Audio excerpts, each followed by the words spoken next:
கர்த்தருடைய பரிசுத்தநாமத்தில் பயனுள்ளதாக இந்த காலைகளிலும் திருச்சபை மக்களாக என்னுடைய ஆண்டவராகிய இயேசு கிறிஸ்து நாமத்தில் நான் வாழ்த்துகிறேன். கடந்த 2 நாட்களாக இந்த திருச்சபையிலே தொடர்ந்து ஆண்டவருடைய வார்த்தையை நாங்கள் கற்றுக்கொள்ள ஆண்டவர் எங்களுக்கு உதவி செய்தார். எனவே இன்றைய நாளிலும் ஆண்டவருடைய வார்த்தையை நாங்கள் கற்றுக்கொள்ள இருக்கிறோம். ஆராதனைக்கு நான் பலமுறை வந்திருக்கிறேன், பலரை ஆராதனை செய்யும். ஆனால் ஆராதனை இவ்வளவு பேர் இருக்கிறார்கள் என்று தான் தெரியும். நேற்று நான் அவ்வளவுதான் சேர்ச்சி எப்படி சொல்லியிருக்கிறோம், ஒரு விஷயத்தில் பேர் வந்திருக்கிறார்கள்.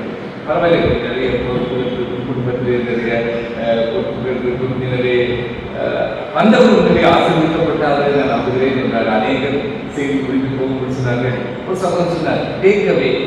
அது உண்மையிலேயே ஒரு பிடித்த ஒரு காரியமாக இருக்கிறார். நாங்கள் எவ்வளோ பிரச்சனைகளை கேட்கலாம், ஆனால் நாங்கள் கேட்டுவிட்டு அப்படியே போய்விடுகிறோம். ஆனால் ஒருவருக்கு சொன்னார், இன்றைக்கு நான் டேக்அவே, அதாவது நான் வெளியே ஹோட்டலில் போய் சாப்பிட்டா நம்ம டேக்அவே சொல்கிறோம். சாப்பிட்றது மட்டும் இல்லை, எடுத்துட்டு போவாங்க வீட்டுக்கு, அவ்வளோ டேஸ்டாக இருக்கும். அது மாதிரி நான் வீட்டுக்கு எடுத்துக்கொண்டு போகிற அந்த உண்மை இதை கற்றுக்கொள்ள உண்மை இது என்று சொல்லி சொன்னார். எனவே வந்தவர்களுக்கு ஆசீர்வாதமாக இருந்தது. இன்றைய நாளிலும் வந்திருக்கிறவர்களுக்கு இன்றைய நாளின் சேவை நிச்சயமாய் ஆசீர்வாதமாக இருக்கும் என்று நான் நம்புகிறேன். 3 நாட்கள் நாங்கள் 3 தலைப்புகளிலே நாங்கள் பார்த்தோம். 2 நாட்கள் நாங்கள் 2 தலைப்பை பார்க்க, 3வது தலைப்பை பார்க்க இருக்கிறோம். நாங்கள் முதல் நாளிலே அலங்காரமான திருச்சபை என்ற தலைப்பிலே நாங்கள் செய்தியை பார்த்தோம். இந்த அலங்காரமான திருச்சபை என்பது அது ஆண்டவருடைய வார்த்தையிலே நாம் சார்ந்திருக்கிறதிலே நாங்கள் அலங்காரமாக இருக்க வேண்டும். திருச்சபையின் முக்கியமான காரியம் திருச்சபையின் சரியான வேத போதனை. வேத பொருட்கள் இருக்கிற அநேக திருச்சபைகள் பெருகிவிட்டன. இன்னைக்கு பொருளாதார ஆசீர்வாதங்களை அல்லது உலக பிரகாரமான நன்மைகளை மட்டும் பெரிதுபடுத்தி ஆண்டவருடைய வார்த்தையை குறைத்துக் கொள்கிற திருச்சபைகள் இருக்கின்ற சூழ்நிலையிலே ஆண்டவருடைய வார்த்தையினாலே நாங்கள் அலங்கரிக்கப்பட்ட திருச்சபையாக இருக்க வேண்டும் என்று நாங்கள் முதல் நாளிலே பார்த்தோம். அதே 2வது குறிப்பாக ஆண்டவருடைய வார்த்தைகள் மட்டுமல்ல, நாம் நம்முடைய அடையாளத்திலே, கிறிஸ்தவர்கள் என்ற அடையாளத்திலே நாம் அலங்கரிக்கப்பட்டதாக இருக்க வேண்டும் என்று நாங்கள் பார்க்கிறோம். கிறிஸ்தவன் சொன்னார், பெயர் கிறிஸ்தவன் அல்ல, சர்ச்சுக்கு வந்துட்டு போகிற கிறிஸ்தவனாக மட்டுமல்ல. அதனால் வேதாந்தத்தை கிறிஸ்தவன் என்கின்ற சொல் 3 முறை நான் வருகிறேன்.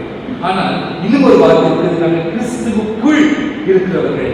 அது 140 முறை புதிய ஏற்பாட்டிலே சொல்லப்பட்டிருக்கிறது. அதுதான் முக்கியமானது. இன் கிரைஸ்ட், நாங்கள் கிறிஸ்துவுக்குள் இருக்கிறவர்கள். நாங்கள் வெறுமனே கிறிஸ்தவர்கள் அல்ல, கிறிஸ்துவுக்குள் இருக்கிறவர்கள். அதுதான் நம்முடைய அடையாளமாக இருக்கிறது. 3வது நாங்கள் பார்த்த காரியம் முதல் நாளிலே நாம் ஐக்கியத்திலே நாம் அலங்கரிக்கப்பட்டதாக இருக்க வேண்டும். ஆண்டவருடைய வார்த்தையிலே, அடையாளத்திலே நாம் ஒருவர் இருக்கிற ஐக்கியத்திலே பாருங்கள். இந்த நித்தியத்துக்குள்ளே நாங்கள் போகும்போது இந்த உலக தொழிற்பொருளே யார் பண்றது? திருச்சபையின் தொழிற்பொருள் என்ன, கருப்பொருள் என்ன, யாருக்கா தெரியுமா? போர்டே வந்தது. சாவுக்கு ஆயத்தமாக கவனிச்சு பார்த்துருங்க. இந்த உலக வாழ்க்கை அல்ல, இதை விட நித்தியமான ஒரு வாழ்க்கையான நமக்கு வைத்திருக்கிறார். எனவே அந்த நித்திய வாழ்க்கையிலே என்னத்தை நாம் கொண்டு போக போறோம் தெரியுமா? முதலாவது இந்த திருச்சபை ஆண்டு சமூகத்தில் அதான் முதல் நாளிலே பார்த்தோம், அலங்காரமான திருச்சபை. 2வது அந்த நித்தியத்தில் நாங்கள் ஆண்டவரை ஆராதிக்க போகிறோம். அதுக்கு நாங்கள் நேற்று பார்த்தோம், ஆராதிக்கும் திருச்சபை. இந்த ஆராதிக்கும் திருச்சபையிலே நாங்கள் 3 காரியங்களை நாங்கள் பார்த்தோம். முதலாவதாக நாங்கள் ஆவியோடும் உண்மையோடு நாங்கள் ஆண்டவரை கொண்டு கொள்ள வேண்டும் என்று நாங்கள் பார்த்தோம். 2வதாக கடவுளுக்கு மட்டுமே முதலில் கொடுக்கின்ற ஆராதனையாக நமக்கு இந்த ஆராதனை இருக்க வேண்டும். அநேக திருச்சபைகளுக்கு கடவுளுக்கு ஆராதனை, மனுஷனுக்கு ஆராதனை கொடுக்கிற திருச்சபைகளாக மாறி வருகின்றன. சபை போதகர்களுக்கு முக்கியத்துவம் கொடுக்கிற ஆராதனைகளாக மாறி வருகின்றன. தீர்க்கதரிசிகள் தங்களை அழைத்துக் கொள்கிறவர்களுக்கு முக்கியத்துவம் வரும்பொழுதுதான் பெரிய கலங்கள் இயேசு கிறிஸ்துவை நீங்க கைப்பற்ற தெரியாது.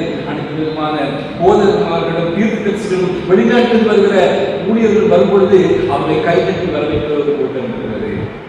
ஆனால் திருச்சபையிலே ஆராதனை மனுஷனுக்கு அல்ல, தேவனுக்கு நாம் கொண்டு வர வேண்டும். 3வதாக நம்மை முழுவதுமாய் அர்ப்பணிக்கின்ற அந்த ஆராதனை முக்கியம் என்று நான் சொல்றேன்.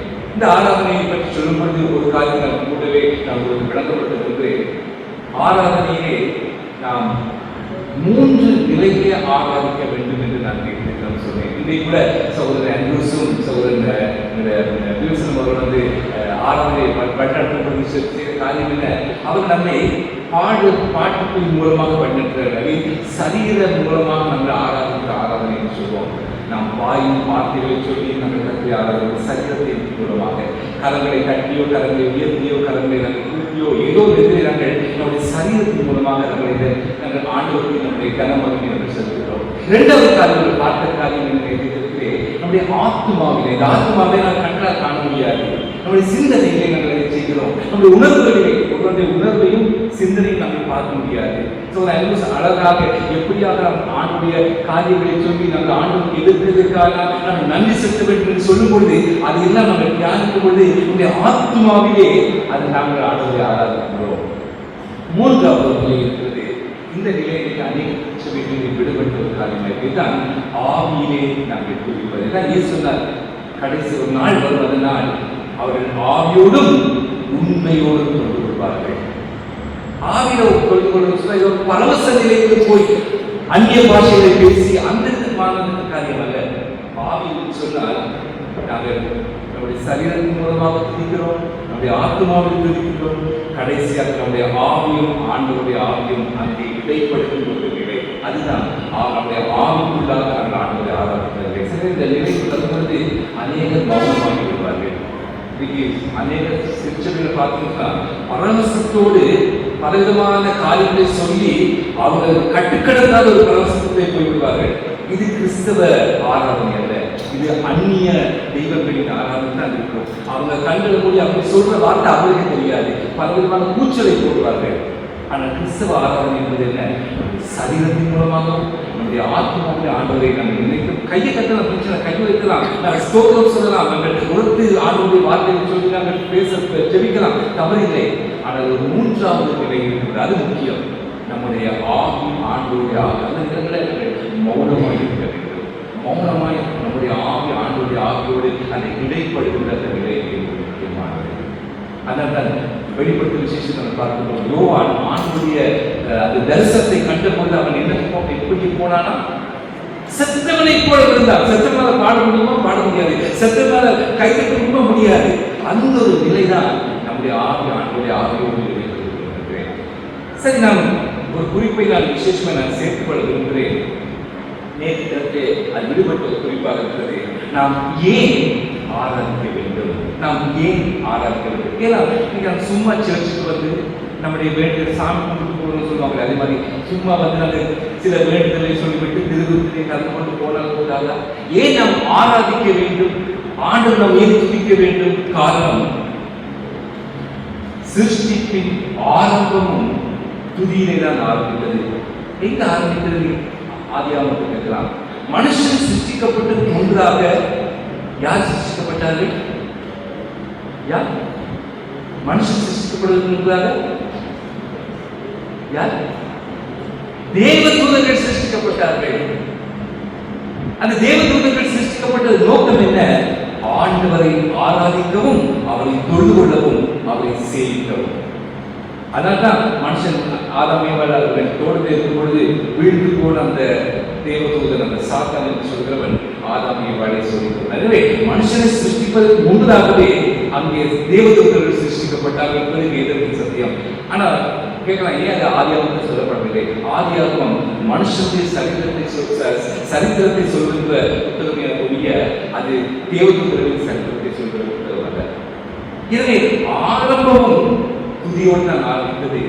நாம் முடிவிலே நம்முடைய நித்தியமும் துதியோடு முடிய போகிறது. வேதாந்தத்தில் பார்த்தோம், சகல சிருஷ்டிகளும் ஆண்டவருக்கு முன்பதாக வந்து முழங்கால் படித்து ஆண்டவரை ஆராதிக்கிற ஒரு நாள் வரப்போகிறது. எனவே இந்த காரியம் முக்கியமானது. எனவே நாம் ஏன் ஆராதிக்க வேண்டும்? 3 காரியங்களை சுருக்கமாக சொல்லி எங்களை செய்து நாங்கள் கடந்து போகலாம். God is worthy of our worship. கடவுள் நம்முடைய கனத்தையும் மகிமையையும் ஆராதனையும் பெற அவர் தகுதியுள்ளவராய் பாத்திரவராய் இருக்கிறார். நான் தமிழ் பாட்டு பாடுவது தெரியுமா? பாத்திர நீரே, பாத்திர நீரே. இந்த வார்த்தை யாருக்கு தெரியுமா? எங்கிருந்து எழுதப்பட்டது? எந்த புத்தகத்திலிருந்து? வேதாகமத்திலே.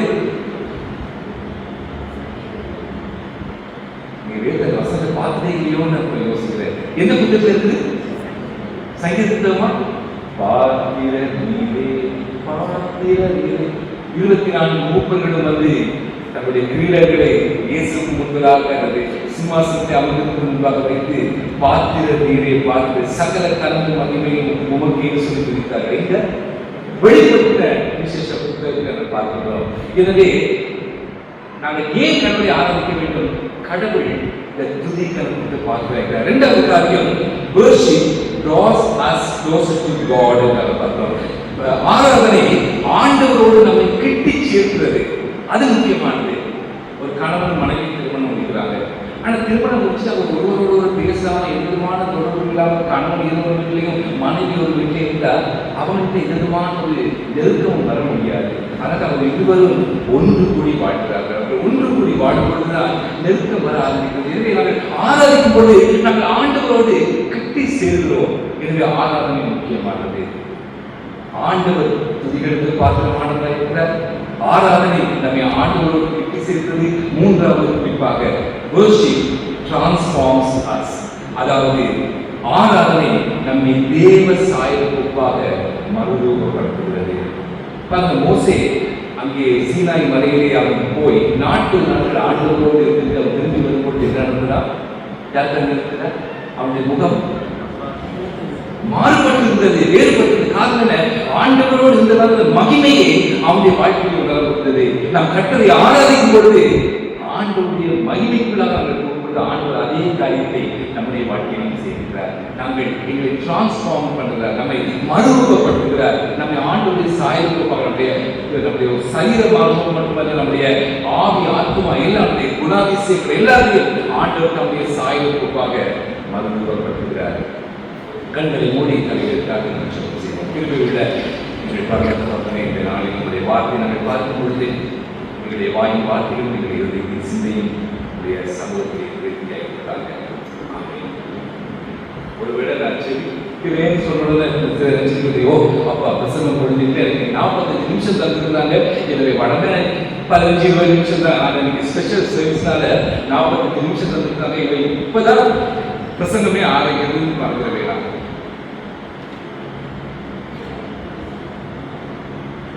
அறிவிக்கும் திருச்சபை 1940 வருஷத்திலே அமெரிக்காவிலே SS யுனைடெட் ஸ்டேட்ஸ் என்ற பிரமாண்டமான ஒரு கப்பல் ஒன்றை $80 மில்லியன் செலவிலே தயாரித்தார்களாம். இன்றைய கணக்கின்படி சொல்வது சொன்னால் சுமார் 1200 கோடி ரூபாய் சொல்லலாம். இந்த கப்பல் எதற்காக தயாரித்தார்களாம்? சுமார் 10,000 படை வீரர்கள், யுத்தத்துக்கு போவதற்கு கூடிய 10,000 படை வீரர்களை ஒரே நேரத்தில் அந்த ஷிப்ல கொண்டு போக முடியுமா? அது மட்டுமல்ல, அந்த கப்பலுக்குள்ளே சகல வசதிகளையும் கொண்ட ஒரு வைத்திய சாலையும், யாராவது யுத்தத்திலே காயப்பட்டார்கள், யுத்தத்துக்கு போகும்போது இந்த கப்பல் அங்கே யாராவது அங்கே காயப்பட்டால் அவர் கப்பலிலே வைத்து அங்கேயே வைத்திய வசதிகளை செய்யக்கூடியதாக எல்லா ஆயுதங்களும் அந்த கப்பலிலே இருந்தது. 1952 ஆண்டிலே முதலாக அந்த பயணத்தை ஆரம்பித்தது. அந்த பயணத்தை ஆரம்பித்த பொழுது ஆச்சரியம் என்ன என்று சொன்னால், அந்த கப்பல் யுத்தத்துக்காக பயன்படுத்தவில்லை. மாறாக அவர்கள் எதற்காக பயன்படுத்தினார்களாம்? லக்ஸரி லைனர் என்று சொல்றாங்க. டைட்டானிக் கப்பல் பார்த்துருக்கீங்களா? உல்லாச பயணம் போகிற கப்பல். அதற்காகத்தான் அந்த கப்பலை பாவித்தார்களாம். ஏன்னா அந்த அளவுக்கு அந்த அழகாகவும் பிரமாண்டமாகும். எனவே இங்கு நாங்கள் யுத்தத்துக்கு பாவிக்கணும், இது நாங்கள் ஒரு லக்ஸரி லைனராக ஒரு உல்லாச கப்பலாக பயன்படுத்தலாம் என்று பயன்படுத்தினார்கள். 17 வருஷங்கள் அந்த கப்பல் பயன்படுத்தப்பட்டது. 17 வருடங்கள் கழித்து 1969 ஆண்டு இனிமேலும் அதனால் ஓட முடியாது என்று, அதை பாவிக்க முடியாது என்று சொல்லி அதை அவர்கள் ஒதுக்கி தள்ளிய போது என்ன செய்தார்களாம்? அந்த கப்பலை கட்டி அதுக்கு மேல அது ஓட முடியாது, கட்டி இழுத்து கொண்டு வந்து பிலடெல்பியாவுக்கு நிலவியார் என்ற ஒரு ஆற்றிலே அதை கட்டி வைத்தார்கள். பிலடெல்பியாவுக்கு போகிறவர்கள் எல்லாம் இந்த கப்பலை போய் பார்க்கின்ற அது ஒரு அருங்காட்சியகமாக மாற்றிவிட்டார்கள். அதை ஒரு டூரிஸ்ட் அட்ராக்ஷனாக மாற்றிவிட்டாங்க. கப்பலை பிரயாணம் செய்ய முடியாத கப்பலை போய் இந்த கப்பல் எப்படி டைட்டானிக் கப்பல் இது வந்தால் எல்லாருமே பார்ப்பாங்க, பார்க்க முடியாது, உடஞ்சது சுக்குநூறா போயிட்டுது. ஆனா இன்னைக்கு அப்படி ஒரு கப்பல் வந்தா, இன்னைக்கு லோகஸ் கப்பல் வந்த நேரமும் உங்களுக்கு தெரியும், எல்லாரும் போயிட்டு அந்த கப்பலை பார்த்தாங்க. அந்த கப்பலின் பிரமாண்டத்தை பார்ப்பதற்கு எல்லாருக்கும் ஆசை. அந்த விதமாக இந்த கப்பலை ஒரு உல்லாச பிரயாண கப்பலாக இருந்ததை அவர்கள் ஒரு டூரிஸ்ட் அட்ராக்ஷனாக மாற்றிவிட்டார்கள். ஆனால் என்ன சோகமான விஷயம் என்று சொன்னால், இந்த வருஷம் நான் வெப்சைட்ல போய் தேடி பார்த்தேன். நீங்க வீட்டில் போய் உண்மையான கூட ஆர்கனைசர்ஸ் யுனைடெட் ஸ்டேட்ஸுக்கு தான் அந்த கப்பலிலே. ஆனால் இந்த வருஷம் ஆகஸ்ட் மாதம் 2024 அந்த கப்பல் இதுக்கு மேல அதாவது மிதக்க முடியாதுன்னு சொல்றத அதை கொண்டு போய் கடலிலே மூழ்கடித்து அதை அழித்துக் கொண்டார்கள். ஏன் சொல்கிறேன்? இன்னைக்கு அநேக நேரங்களிலே திருச்சபையும் இந்த விதமாகத்தான் இருக்கிறது. இன்னைக்கு திருச்சபை என்பது ஒரு சிலர் மாத்திரம் சவால் செய்கின்ற லக்ஸரி லைனர் அல்ல, ஒரு சிலர் மாத்திரம் பிரயாணம் பண்ணுகிற ஒரு உல்லாச பிரயாண கப்பல் அல்ல. அது வாழ்க்கையிலே நம்பிக்கை இழந்தவர்களுக்கு இயேசு கிறிஸ்துவை அறிவித்து அவர்களை ஆண்டவரிடம் அழைத்து வருகின்ற ஒரு ஹாஸ்பிட்டல் போன்றது, ஒரு வைத்தியசாலை போன்றது. அதனால்தான் ஒரு அருமையான ஊழியர் மார்டன் கெல்சி என்ற ஒரு பேர் சொல்லுகிறார், the church is not a museum for saints but a hospital for sinners. அதாவது சபை என்பது பரிசுத்தவான்களின் அருங்காட்சி நிலையம் அல்ல, அது பாவிகளுக்கான வைத்தியசாலை. ஆல் செயின்ட்ஸ் சபை நாங்கள் ஒரு அருங்காட்சியகம் அல்ல, அது பாவிகளுக்கான ஒரு ஹாஸ்பிட்டலாக மாறப்பட வேண்டும். எனவேதான் அறிவிக்கும் திருச்சபை என்ற ஒரு தலைப்பினை நாடி அவர்கள் தெரிவித்திருக்கிறார்கள். அறிவிக்கும் திருச்சபை ஏன் அறிவிக்க வேண்டும்? இது நாங்கள் மத்திய 28ஆம் அதிகாரம் 19ஆம் 20ஆம் வசனங்களிலே இயேசு நமக்கு புரிய சொன்னார். நீங்கள் புறப்பட்டு போய் சகல ஜாதிகளையும் சீஷராக்கி பிதா குமாரன் பரிசுத்த ஆவியின் நாமத்தினாலே அவர்களுக்கு ஞானஸ்நானம் கொடுத்து நான் உங்களுக்கு கட்டளையிட்ட யாவையும் அவர்கள் கைக்கொள்ளும்படி அவர்களுக்கு முடிங்கள், உபதேசம் பண்ணுங்கள், உபதேசம் பண்ணுங்கள். ஆண்டவர் நமக்கு கடைசியாக கொடுத்த மாபெரும் கட்டளை என்று சொல்வார்கள். அந்த கட்டளை என்ன தெரியுமா? நீங்கள் புறப்பட்டு போய் நீங்கள் சீஷராக்கி அவருடைய திருச்சபைகளை கொண்டு வந்து ஞானஸ்நானம் கொடுத்து அவருடைய உபதேசத்தை நீங்கள் கட்டி எழுப்ப வேண்டும். பாருங்கள், நீங்க 10 கட்டளை எல்லாருக்கும் தெரியும், அனைவரும் சேர்த்து வாசிப்பாங்க. ஆனால் திருச்சபைக்கு கொடுக்கப்பட்ட கட்டளை அல்ல, மாபெரும் கட்டளைகள், கிரேட் கமிஷன் என்று சொல்வார்கள். அதாவது மாபெரும் கட்டளை எது தெரியுமா? அனைத்து அது தெரியாது. நீ 10 கட்டளை தெரியும், அதை செய்யக்கூடாது, இது செய்யக்கூடாது, அது செய்யக்கூடாது சொல்லுவாங்க. ஆனால் செய்ய வேண்டிய ஒரு மாபெரும் கட்டளை இருக்கிறது. அது என்ன கட்டளை தெரியுமா? நீங்கள் புறப்பட்டு போய் சுவிசேஷத்தை அறிவியுங்கள். திருச்சபை என்பது பரிசுத்தவான்களின் கலைக்கூடம் அல்ல, ஏதோ ஒரு ஞாயிற்று விவாகம் சகல பரிசுத்தவான்களை வந்து ஆராதித்து போக ஒரு கலைக்கூடம் அல்ல. திருச்சபை என்பது பாவிகளுக்கு வைத்தியம் செய்கிற ஒரு வைத்தியசாலை என்பதை நாம் பார்த்து வரக்கூடாது. பாருங்கள், இந்த ஆண்டவர் சொன்ன காரியம் ஒரு வேண்டுகோளில் அப்பா முடிஞ்சா புறப்பட்டு போய் சுவிசேஷம் அறிவித்து அவர்களுக்கு ஞானஸ்நானம் கொடுத்து சீஷராக்கி சபைகளை கொண்டு வந்து அவரை கற்றுக்கொண்டு ஒரு வேண்டுகோளாக சொன்னீங்க, கட்டளையாக கொடுத்த நான் உங்களுக்கு கட்டளையிலிருந்து ஒரு மாபெரும் கட்டளையாக கொடுத்தார். திருச்சபைக்கு கொடுக்கப்பட்ட ஒரு கட்டளையாக இருக்கிறது. எனவே இந்த நாளில் இந்த சத்தியத்தின் சில காரியங்களை சுருக்கமாக கற்றுக்கொண்டு நாங்கள் கடந்து போகலாம். முதலாவதாக நாம் பார்க்கிற காரியம் என்ன? இயேசு இந்த நற்செய்தி பணிக்காக தெரிந்து கொண்ட சீடர்கள் எப்படிப்பட்டவர்கள்? மத்தேயு 28:16 சொல்கிறார், அவர் 11 சீஷர்களையும் கலிலேயாவிலே இயேசு தங்களுக்கு, மறுபடியும் வாசிக்கிறேன், 11 சீஷர்களும் கலிலேயாவிலே இயேசு தங்களுக்கு குறித்த மலைக்கு அங்கே போனார்கள். சீஷர்கள் யார் தெரியுமா? கீழ்ப்படுகிறவர்கள் சீஷர்கள், பின்பற்றுகிறவர்கள் சீஷர்கள், கற்றுக்கொள்கிறவர்கள் அவர்கள் தான் சீஷர்கள். பாருங்க, சீஷர்களுடைய குணாதிசயம் தெரியுமா? என் பின்னே வான்னு சொல்ற மலைக்கு போனாங்க, இந்த மலைக்கு போன சொன்ன போனாங்க. ஆண்டவருடைய வார்த்தைக்கு கீழ்ப்படுகிறவர்கள் தான் சீஷர்கள். இயேசு சொன்னபடி அந்த குறித்த அந்த மலைக்கு போனார்கள். கிறிஸ்தவ ஊழியத்தை செய்வதற்கு தகுதி என்ன தெரியுமா? ஆண்டவருடைய வார்த்தைக்கு கீழ்ப்படிவதுதான் சுவிசேஷ பணியை அல்லது ஆண்டவருடைய ஊழியத்தை செய்வதற்கு இருக்க வேண்டிய முதல் ஒரு காரியமாயிருக்கிறது. சீடர்கள் யார்? கற்றுக் கொடுக்கிறவர்கள், கீழ்ப்படுகிறவர்கள், பிழை விட்டாலும் கற்றுக் கொடுக்கிறவர்கள், தங்கள் விட்ட பிழைகளிலிருந்து கற்றுக் கொடுக்கிறவர்கள், தங்கள் பிழைகளை திருத்தி வாழ்ந்து கற்றுக்கொள்கிறவர்கள், தொடர்ந்து கற்றுக்கொண்டே இருப்பவர்கள். இன்றைக்கு தவறு செய்யாதவர்கள் மட்டும்தான் ஊழியம் செய்யலாம் என்று சொன்னால் யாருமே ஊழியம் செய்ய, நாம் ஊழியம் செய்ய முடியாது. ஆண்டவர் தவறு செய்யாதவர்களை அல்ல அழைக்கிறார், சீஷர்களை அழைக்கிறார். தவறு செய்தாலும் கற்றுக்கொள்கிறவர்கள், தவறிலிருந்து கற்றுக்கொள்கிறவர்கள், தவறிலிருந்து திருந்தி வாழ்ந்து கற்றுக்கொள்கிறவர்கள், இவர்களை ஊழியம் செய்ய அழைக்கிறார். எனவே கீழ்ப்படிதல் முக்கியமானது. இரண்டாவது குறிப்பை நாங்கள் பார்க்கிறோம். மத்திய 28:17 அதே வசனத்தில் என்ன பார்க்கிறோம்? அங்கே அவர்கள் அவரை கண்டு பணிந்து கொண்டார்கள். ஹைலைட் பண்ணப்பட்டுள்ளது, பணிந்து கொண்டார்கள். யெகோவா சாட்சிகள் என்று சொல்றவர்கள் என்ன சொல்றார்கள்? இயேசு கிறிஸ்து கடவுள் அல்ல. இயேசு கிறிஸ்து கடவுள் இல்லை, பிதா யெகோவா மட்டும் கடவுள். அவரை மட்டும் நாம் தொழுது கொள்ளணும். இயேசுவை நாங்கள் தொழுது கொள்ளக்கூடாது. அவர்கள் இயேசு வெறுமனே ஒரு எஜமானாக மட்டும்தான் வைத்திருப்பார்கள். இயேசு ஆராதனைக்குரியவர் அல்ல. ஆனா வெளிப்பட்ட விசேஷத்தை கடைசி வசனம் தெளிவாக சொல்வது, அடிக்கப்பட்ட ஆட்டுக்குட்டியானவர் அங்கே தொழுது கொள்ளப்படுவதை நாங்கள் பார்க்கிறோம். இயேசு கிறிஸ்து உலகத்தை வாழ்ந்த பொழுதே, அவர் பிறந்த பொழுது என்ன நடந்தால், தூர தேசத்தில் அந்த சாஸ்திரிகள் நினைத்தார்கள், இயேசுவை பணிந்து வணங்கி கொண்டார்கள். இயேசு சொன்னார், கடலில் அந்த புயலை அடக்கிவிட்டு அவர் கடலில் நடந்து வந்து படகில் ஏறினதும் சீஷர்கள் பயந்து அவரை வணங்கினார்கள் என்று பார்க்கிறோம். மத்திய 21 இயேசு பவனியிலே கல்லையிலே பவனியாக வரும்பொழுது ஓசன்னா ஓசன்னா என்று சொல்லி இயேசுவை அவர்கள் ஆராதனை பணிந்து கொண்டார்கள். எல்லாவற்றையும் மேலாக இந்த வசனத்தை பார்க்கிறோம், சீஷர்கள் இயேசுவை பணிந்து கொண்டார்கள், வணங்கினார்கள். அதான் இயேசுவை வணங்கினார்கள். எல்லாவற்றையும் மேலாக வெளிப்பட்ட விசேஷம் 5ஆம் அதிகாரத்திலே அடிக்கப்பட்ட ஆட்டுக்குட்டியான இயேசு கிறிஸ்துவை சகல ஜாதியினரும் மறந்துவிடார். சகல யெகோவா சாட்சிகள் அவர்களுக்கும் அன்புபட வேண்டியிருக்கிறார்கள். சகல ஜாதியினரும் ஒரு நாள் இயேசுவை வணங்க போகிறார்கள். காரணம், அவர் தெய்வீக தன்மையுள்ளவர், பிதாவின் ஒரே ரூபமுடைய, ஒரே சாயுடையவர், ஒரே தன்மை உடையவர். இதுதான் வேதம் சொல்கிறது. எனவே இயேசு கிறிஸ்து ஒரு தூதனாக, வெறுமனே தூதனாக, அவர் கடவுள் அல்ல என்று சொல்வது சரியான போதனை அல்ல. மூன்றாவதாக குறிப்பு மத்தேயு 26 பார்க்கிறோம். அவர்கள் சந்தேகப்பட்டார்கள், பயந்தவர்கள், ஓடி போனவர்கள். ஆனால் இயேசு கிறிஸ்து அப்படிப்பட்டவர்களை தான் பார்த்து அவர் அழைக்கிறார்.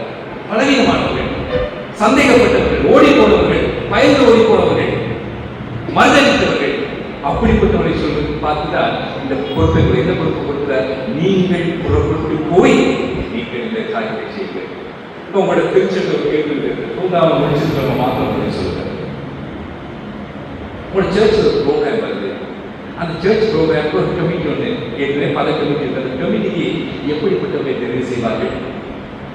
கொஞ்சம் அறிவுள்ளவர்களை, ஞானம் உள்ளவர்களை தெரிவு செய்யலாம். அவங்க அந்த அழகாக ப்ரோக்ராம் கோஆர்டினேட் பண்ண முடியும்.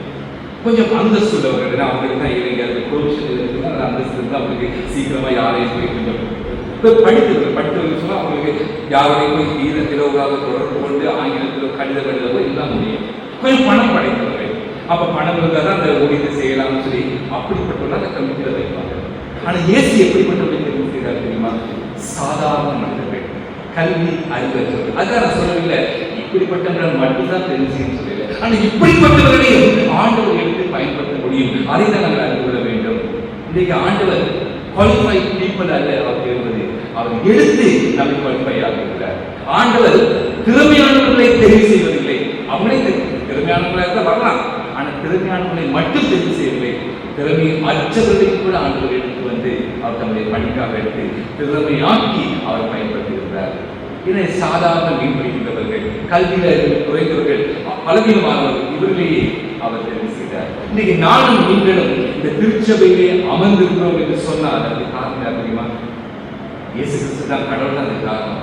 ஆனால் அந்த கடவுள் நம்பி ஒப்பு கொடுத்த அந்த 11 சீஷர்கள், 11 சீஷர்களும் அவர் குறித்த அந்த மலைக்கு அவர்கள் போயிருக்கிறார். பெரிய ஒரு திருச்சபை ஒரு ராஜ்யமாக கட்டப்பட்டது சொன்னால் அதுக்கு காரணம் இந்த 11 பேர். அவர்கள் ஆண்டவர் உங்களையும் பயன்படுத்த முடியும். அதுதான் நம்ம அறிந்து கொள்ள வேண்டியது. சரி, இவரது மாபெரும் கட்டளை என்னென்று பார்ப்போம். அந்த 28ஆம் அதிகாரம் 18, 19, 20 வசனங்களை இப்படியே வாசிக்கிறோம். அப்பொழுது இயேசு சமீபத்தில் வந்து அவர்களை நோக்கி, வானத்திலும் பூமியிலும் சகல அதிகாரமும் எனக்கு கொடுக்கப்பட்டிருக்கிறது. நீங்கள் புறப்பட்டு போய் சகல ஜாதிகளை சீஷராக்கி பிதா குமாரன் பரிசுத்த ஆவியின் நாமத்தினாலே அவர்களுக்கு ஞானஸ்நானம் கொடுத்து நான் உங்களுக்கு கட்டளையிட்ட யாவையும் அவர்கள் கைக்கொள்ளும்படி அவர்களுக்கு உபதேசம் பண்ணுங்கள். உலகத்தின் முடிவு பரியந்தம் நான் உங்களோடு கூட இருக்கிறேன். இங்கே 4 காரியங்களை ஆலோசனை சொல்லி பண்ணி கொடுக்கிறார். இப்ப தூக்க கட்டமாக தான் நீங்களே அனுப்பாங்க. என்னென்ன காரியங்கள்? நீங்கள் புறப்பட்டு போங்கள், சீஷராகுங்கள், ஞானஸ்நானம் கொடுங்கள், உபதேசம் பண்ணுங்கள். இதுல 2 காரியம் திருச்சபைக்கு வெளியில செய்ய வேண்டிய காரியம், 2 காரியங்கள் திருச்சபைக்கு சொல்லுங்க உள்ள செய்ய வேண்டிய காரியம். இன்னைக்கு அநேக திருச்சபை இந்த உள்ள செய்யற காரியங்களை மட்டும்தான் செய்து கொண்டிருக்காங்க. என்ன செய்யறாங்க? குடும்பத்தில் யாராவது பிள்ளை பிறந்த ஞானஸ்தானம் கொடுக்குறது, இருந்து கொடுக்குறது, அவங்க திருமணம் கொடுத்து வைக்கிறது, இப்படி இந்த உள்ளக காரியங்களை மட்டும் செய்து வார்த்தை உள்ள கற்றுக் கொடுக்குறாங்க. ஆனால் இயேசுவின் கட்டளையில முதல் கட்டளையில நீங்கள் புறப்பட்டு போய் அந்த புறதேசத்துக்கு போகணும்னு சொல்லல, நம்ம சுற்றி இருக்க சபைக்கு வெளியில திருச்சபைக்கு வெளியிலே போய் நாங்கள் என்ன செய்ய வேண்டுமா? அவரை சீஷராகுங்கள், சீஷராகுங்கள். அநேக நேரங்களில் இந்த நாங்கள் மறந்து போகிறோம். திருச்சபையின் முதல் அழைப்பு நாங்கள் புறப்பட்டு போய் நாங்கள் சீஷராக வேண்டும். புறப்பட்டு போங்கள், சீஷராகுங்கள். இன்னைக்கு சிலருடைய என்ன தெரியுமா? இந்த திருச்சபைக்கு உள்ள இருக்கிற ஊழியமே போது இதுக்கே எவ்வளவு வேலை இருக்கு, நாங்கள் இது போய் வெளியே போய் ஊழியம் பண்ண வேண்டுமா? இல்ல நம்ம இன்னைக்கு சீஷர்ல அப்படி நினைச்சிருந்தான்னு சொன்னா இன்னைக்கு இத்தனை பெரிய ஒரு பெரிய சபை உலகளாவிய பல பில்லியன் மக்கள் ஆத்மக்கள் ஆண்டவரை ஆராதிக்கிற ஒரு திருச்சபை இன்னைக்கு கட்டப்பட்டிருக்கிறது. எனவே இந்த 2 முக்கியம். வெளியே போய் சீஷராக்குவது, சுவிசேஷம் அறிவிப்பது முக்கியம். திருச்சபைக்குள்ளே ஞானஸ்நானம் கொடுத்து இந்த காரியங்களை செய்து அவருடைய நேரத்திலே கற்றுக் கொடுப்பதும் அவசியம். எனவே குறிப்பாக சுருக்கமாக நேரம் கண்டு போகிறது இது கொடுக்கப்பட்ட கடைசி சில நிமிஷங்களுக்கு இந்த திருச்சபை அறிவிக்கும் திருச்சபையாக 3 காரியங்களை சொல்லி நான் கேட்கிறேன். முதலாவது, நற்செய்தி அறிவிக்கும் பணி எனப்பட்டது இட்ஸ் நாட் a program, அது ஒரு priority, அது ஒரு பொறுப்பு என்பதை மக்கள், அதான் முக்கியமான பொறுப்பு. நீங்க சுவிசேஷம் அறிவிப்பது நீங்க என்ன நினைக்கிறாங்க தெரியுமா?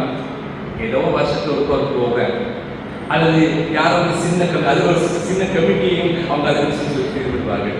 அவர் அல்ல, கமிட்டி வந்து செய்யறது நல்ல காரியம் தான். ஆனால் நம்ம மனதில் வைக்க வேண்டிய காரியம், இந்த சுவிசேஷம் அறிவிப்பது ஒரு சிலருக்கு மட்டும் கொடுக்கப்பட்ட ஒரு ப்ரோக்ராம் அல்ல. திருச்சபை மக்கள் ஒவ்வொருவரும் கடைபிடிக்க வேண்டிய அது ஒரு பொறுப்பு. அதுதான் பிரயாரிட்டி என்று நம்ம சொல்லக்கூடாது. நாங்கள் அப்போஸ்தலர்கள் என்ன பார்க்கிறோம்? அப்போஸ்தலர் 8:4 சிதறி போனவர்கள் எங்கும் திரிந்து சுவிசேஷ வசனத்தை போதித்தார்கள் என்று நாங்கள் பார்க்கிறோம். அது வரைக்கும் அப்போஸ்தலர்களும் பேதுருவும் தான் சுவிசேஷ வசனத்தை போதித்து கொண்டிருந்தாங்க. ஆனால் சிதறடிக்கப்பட்ட பொழுது, அங்கே எருசலேமில் பிரச்சனை வந்த பொழுது, திருச்சபை அங்கே சிதறடிக்கப்பட்ட பொழுது அவர்கள் எங்கெல்லாம் போனாங்களோ போகிற இடத்தெல்லாம் போய் சுவிசேஷம் பண்ணிட்டார்கள். அதுதான் முக்கியம். இன்னைக்கு நானும் நீங்களும் மனதில் இருக்க வேண்டிய காரியம், நாங்கள் வெளியில் திருச்சபையை விட்டு நீங்க ஆராதனை விட்டு வெளியே போகும் பொழுது ஆண்டவர் நம்ம ஒவ்வொருவரையும் ஒரு மிஷனரியாக இருக்கிறார். நம்ம சுற்றி இருக்கிற மக்களுக்கு இயேசுவை அறிவிக்கின்ற ஒரு பெரிய ஒரு பொறுப்பை நமக்கு தருகிறார். மனதில் விட மறுபடியும் சொல்றேன், சுவிசேஷம் அறிவிப்பது என்பது ஒரு ப்ரோக்ராம் அல்ல, அது நம்முடைய வாழ்க்கையை முறையாக மாற வேண்டும். லைஃப் ஸ்டைல் எவாஞ்சலிசம் சொல்றாங்க. நம்முடைய வாழ்க்கையே ஒரு சுவிசேஷமாக மாறிவிட வேண்டும். நம்முடைய வாழ்க்கையை பார்க்கும் பொழுது மற்றவர்களுக்கு அது ஒரு சாட்சியாக இருக்க வேண்டும். படிக்கிற இடமா இருக்கலாம், வேலை செய்கிற இடமா இருக்கலாம், பிசினஸ் செய்கிற இடமா இருக்கலாம், நம்முடைய குடும்பங்களா இருக்கலாம், நம்ம சுற்றி இருக்கிற வீடுகளுக்கு பக்கத்தில் இருக்கும் பொழுது நாங்கள் கேட்க வேண்டிய கேள்வி, என்னுடைய வாழ்க்கை மற்றவர்கள் சுவிசேஷமாக மற்றவர்கள் பார்த்து அவர்கள் இயேசுவை அறிந்தவர்களுடைய வாழ்க்கையாக இருக்கிறார். அதுதான் கிறிஸ்தவ அடையாளமாக இருக்கிறது. ஒரு போதகர் அழகாக சொன்னார், அன்றைக்கு ஒரு சபையினை பார்த்து இவர்கள் கிறிஸ்தவர்கள் சொன்னார்கள். யார் எவர்களை பார்த்து கிறிஸ்தவர்கள் சொன்னார்கள்? எந்த சபையா? அந்தியோகியா சபையா? அப்படியே நீங்க நல்லா விசேஷம் எடுத்துக்கிறீங்க. அந்தியோகியா சபையை பார்த்து மற்றவர்கள் சொன்னார்கள் இவர்கள் கிறிஸ்தவர்கள். ஆனா இன்னைக்கு என்ன சொல்றாங்க? இவனும் ஒரு கிறிஸ்தவன், இவனும் ஒரு கிறிஸ்தவன். ஞாயிற்றுக்கிழமை மூச்சு வச்சுட்டு போறாங்க. ஆனா இந்த குடும்பமும் ஒரு கிறிஸ்தவ குடும்பம். அந்த நிலைமைக்கு மாறிவிட்டதோ என்று ஒரு போதகர் சொன்னார். அந்த நிலைமைக்கு நம்ம இவர்கள் கிறிஸ்தவர்கள் என்று மற்றவர்கள் நம்மை பார்த்து சொல்கிறார். ஏன் சொல்றீங்க? ஒரு திருமணத்துக்காக திருமணத்துக்காக ஒரு ஹால் நாங்கள் புக் பண்ண போயிருக்கோம். அந்த ஹால் புக் பண்ணும்போது அவர் கேட்டாங்க, முதல் கேள்வி, நீங்க எந்த மதம், எந்த மதத்தால் இந்த திருமணம் இந்த ஹாலை நீங்க நடத்த போயிருக்கீங்க? நண்பர் சொன்னாங்க, கிறிஸ்தவ மதம். ஓ அப்படியே அப்படின்னா பார்த்தோம். நாங்கள் நீங்கள் அது மற்ற மதம் பௌத்தர்களுக்கும் நாங்கள் முஸ்லீம்களுக்கு கொடுப்போம். ஆனால் கிறிஸ்தவர்களுக்கு ஏன் கொடுக்க மாட்டீங்க? கிறிஸ்தவங்க குடிகாரர்கள் கல்யாணம் வந்தால் குடிச்சு வச்சு இங்கே வச்சு ஆசனம் உடைச்சு போட்டு போயிருக்காங்க.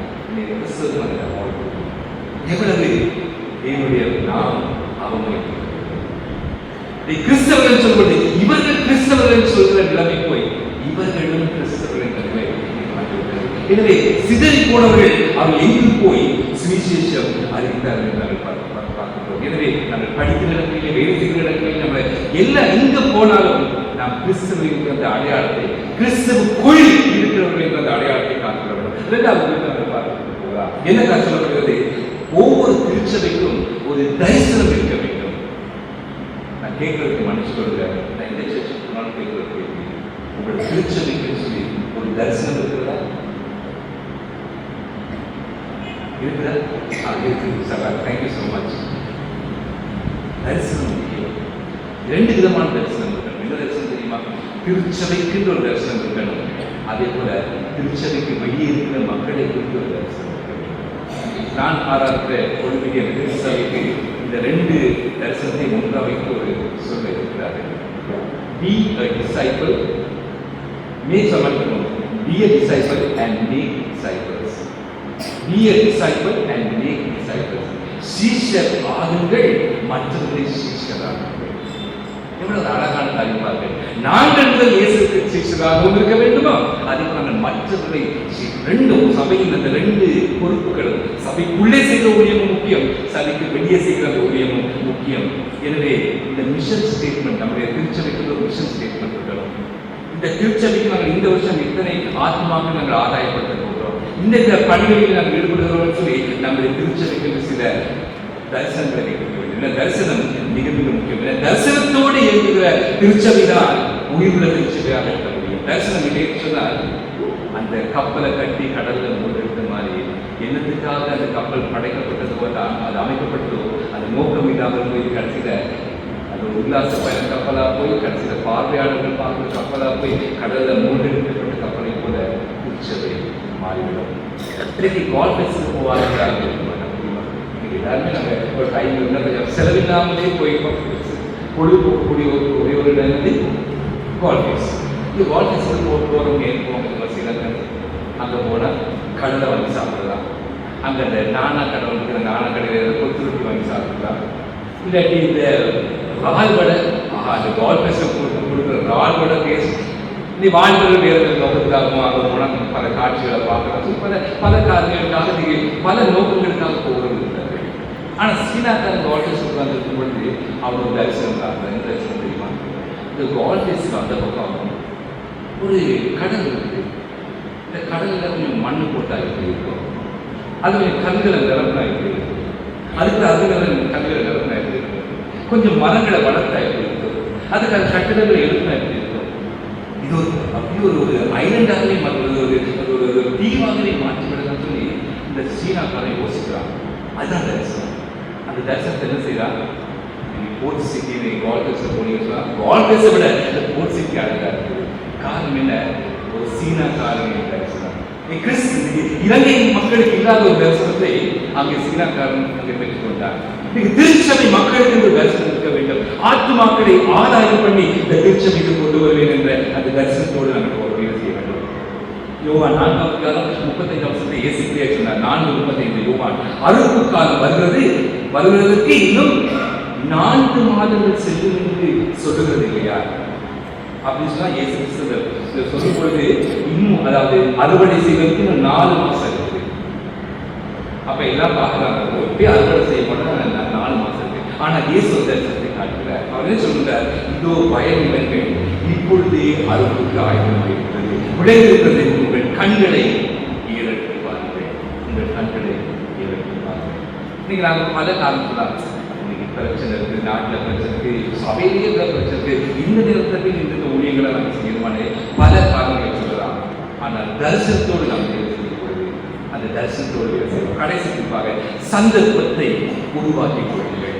சந்தர்ப்பத்தை உருவாக்கி சந்தர்ப்பம் வருவதை பார்த்து கொண்டிருக்க வேணாம், நாங்கள் தான் சந்தர்ப்பத்தை உருவாக்க வேண்டும். சிங்களத்தில் சொல்லுவாங்க, சொல்லுவது அருமையாக அவ்வளவு சிங்களம் வராது. அவஸ்தாவின் பாதா சுயநாயகா, பாதாவின் அவஸ்தா சுயநாயகா. தமிழ சொன்னா நல்ல வாய்ப்புகள் வரும்பொழுது அதிலே குறை காண்பவர்கள் இருக்கிறார்கள். ஆனால் குறைகளின் மத்தியிலும் வாய்ப்புகளை காண்டு கொண்டிருக்கிறார்கள். நான் சொல்றது உங்களுக்கு புரியுதா? நமக்கு வாய்ப்புகளே இல்லைன்னு நினைச்சு கொண்டிருக்கிறாங்க. அதன் மத்தியிலும் வாய்ப்புகளை உருவாக்கிக் கொள்ள வேண்டும். அதுதான் அது முக்கியமாக இருக்கிறது. 1985-86 ஆண்டுகளிலே நான் வாலிபர் மத்தியிலே செய்கிற ஒரு ஊழியர் செய்யப்படுகிற ஊழியர் அந்த அங்கத்திலே நான் ஒரு வாலிபனாக அந்த அங்கத்திலே ஒரு மெம்பராக இருந்தேன். ஒரு நாள் எங்களை பண்ணத்தில் ஒரு தலைவர் சொன்னார், இந்த சனிக்கிழமை பாருங்க, ஞாயிற்றுக்கிழமையில இந்த ஜம்பட்டா ஸ்ட்ரீட், இந்த செக்யூரிட்டி தெரு, ஜிந்தில் பார்த்தீங்கன்னா வாலிபர் அப்படியே வெளியில் இருப்பாங்க. அதனால அந்த மொபைல் ஃபோன் இல்லை, அதனால வாலிபர் மொபைல் ஃபோனை நேரம் வைக்க முடியாது. அதனால என்ன செய்வாங்க, அந்த ரோட்டை அப்படியே அழைச்சு கொண்டே இருப்பாங்க. யாரு செக்யூரிட்டி இந்த செட்டியாட்டில் இருக்கிற இந்த நகைக்கடையில் வேலை செய்கிறவங்க, மெயின் ஸ்ட்ரீட்ல அந்த துணி கடையில் வேலை செய்கிற நிறைய வாலிபர்கள் பகுதி, மலைநாட்டு பகுதியிலிருந்து வந்தவங்க. இவங்களுக்கு சந்திரம் ஞாயிற்றுலாம் பொழுதுபோக்கு இல்லை, கையில் காசு இல்லை. ஆனால் என்ன செய்வாங்க, இவங்க தெருவில் அழைச்சு கொண்டிருப்பாங்க. அதாவது செக்யூரிட்டி நாட்டில் வீடுகளில் படம் காட்டுவாங்க, டெக்கில் படம் போட்டு வீடுகளில் படம், இந்த படம் பார்க்கறது போவாங்க. ஆனால் படம் பார்க்க காசு இல்லாத தெருவில் அழைத்து கொண்டே இருப்பாங்க. இந்த வாலிபர்களுக்கு நாம் ஏன் இயேசுவை அழைக்கக்கூடாது? அவங்களுக்கு நோட்டீஸ் கொடுப்பாங்க, இதெல்லாம் செஞ்சோம். ஆனால் ஒரு அழகான ஒரு நுட்பமான ஒரு பிளானோட அவர் வந்தார். என்ன சொன்னாரு, அவருடைய அப்பா தான் Murugan theatre manager. Murugan theatre இப்போ அந்த தியேட்டர் இல்லைன்னு நினைக்கிறேன். இந்த தியேட்டர் மேனேஜர் அவர் தான். அப்போ என்ன சொன்னாரு, இந்த கோயா நாட்கள்ல படம் காட்ட மாட்டாங்க. அந்த கோயா நாளில் இந்த வாலிபர்கள் தான் வெளியே கூடியிருப்பாங்க. நாங்கள் என்ன செய்யலாம், இந்த கோயா நாளில் நாங்கள் ஏன் படம் காட்டக்கூடாது? ஜீசஸ் கிரைஸ்ட் அந்த இயேசு என்கிற படத்தை, இயேசுவின் வாழ்க்கை சரித்திரத்தை சுவிசேஷமாக சொல்லுற அந்த படத்தை நாங்கள் ஏன் காட்டக்கூடாது என்று சொல்லி அந்த மேனேஜருடைய பெர்மிஷனோட ஒரு போயனால ஒரு ப்ரொஜெக்டர் கொண்டு வந்து ஒரு ஸ்தாபனம் வந்து அந்த ஃபில்மிங் கொண்டு வந்து ப்ரொஜெக்டரில் காட்டப்படுவது எல்லாருமே நோட்டீஸ் 2-3 வாரங்களுக்கு முன்னாடி நோட்டீஸ் கொடுத்தாங்க. சிலர் கூட அந்த ஊழியத்திலே பங்கு இப்போ நான் என்னை மாதிரி தலை நினச்சி நீங்கள் ஒரு காலத்தை வாலிபராக இருந்தாலும் இப்போ இங்கே உட்காந்துருக்கிறீங்கன்னு தெரியும். அப்போ அந்த நோட்டீஸ் கொடுத்து எல்லாரையும் அழைச்சி நாங்கள் ஏற்பாடு செய்தோம். இப்போ போயாங்க எங்களுக்கு ஒரு ஆச்சரியம், வருவாங்களா வரமாட்டாங்களா, படம் பார்க்கறது வருவாங்களா வரமாட்டாங்களா? நம்ப மாட்டீங்க, ஹவுஸ்ஃபுல் போர்டை போட்டு கேட்டை முடித்தாங்க. ஹவுஸ்ஃபுல் போர்டை போட்டு 3 அளவுக்கு அந்த தியேட்டர் நிறைஞ்சிட்டது. அந்த கலைஞர் சொல்றாரு, இனிமே அவங்களுக்கு தர முடியாது, இப்படி கூட்டம் வரும் நாங்கள் எதிர்பார்க்கல. ஒரு 50-60 பேர் வரும் நாங்கள் எதிர்பார்த்தோம். அன்றைக்கு வந்த அத்தனை பேரும் இயேசு கிறிஸ்துவின் அந்த வாழ்க்கை சரித்திரத்தை, அன்பையும் அவர் செய்த அற்புதங்களையும் அவருடைய போதனைகளையும் அவர் ஏன் இந்த உலகத்துக்கு வந்தார் இந்த நற்செய்தியை கேட்டு போனாங்க. ஆச்சரியம் தெரியுமா? அவங்க அந்த சினிமா படம் பார்த்து பழக்கப்பட்டவங்க. படமே அந்த எம்ஜிஆரையும் அல்லது சிவாஜியும் முதல்ல காட்ட மாட்டாங்க, முதல்ல அவர் காலை தான் காட்டுவாங்க. எம்ஜிஆர் நடந்து வரும்போது அது காலை. அது மாதிரி இந்த ஜீசஸ் ஃபிலிம்ல பார்த்தீங்கன்னு சொன்னால் இந்த ஞானஸ்தானம் எடுக்கிறத இயேசு காலை தான் முதல்ல காட்டுவாங்க. அப்படி நடந்து வருவார் யோகா நம்பிக்கை. இவங்கெல்லாம் விசில் அடிக்க துவங்கிட்டாங்க. ஏதோ ஒரு எம்ஜிஆர் படத்தை எம்ஜிஆர் வாரம் மாதிரி அவங்களோட ஸ்டைலில் அவங்க கையில் தட்டி இது பண்ணாங்க. ஆனால் அவங்க போகும் பொழுது இயேசு கிறிஸ்துவின் நற்செய்தியை நடந்து கொண்டாங்க. ரட்சணிய சேவைன்னு சொல்லப்பட்ட சர்வேஷன் ஆமி ஆகிய வெளியே ஊட்டப்பட்டிருந்தார்கள். நாங்கள் மற்றொரு சுவிசேஷத்தை அறிவிக்க வேண்டும். எப்படி அறிவிக்க வேண்டுமா? அவர் 3 காரியங்கள் சொல்லிட்டார். சுப், சோ, 3வது சுப், சோ, சர்வேஷன். இது 3 முக்கியம். இப்ப சுவிசேஷத்தை அறிவிக்கிறது மட்டுமல்ல, முதலாவது அவருடைய சரீர தேவை இருக்கிறது. அவருக்கு கடவுள் சரீரத்தை கொடுத்திருக்கிறார். இந்த சரீரத்தை அவங்களுக்கு தேவை.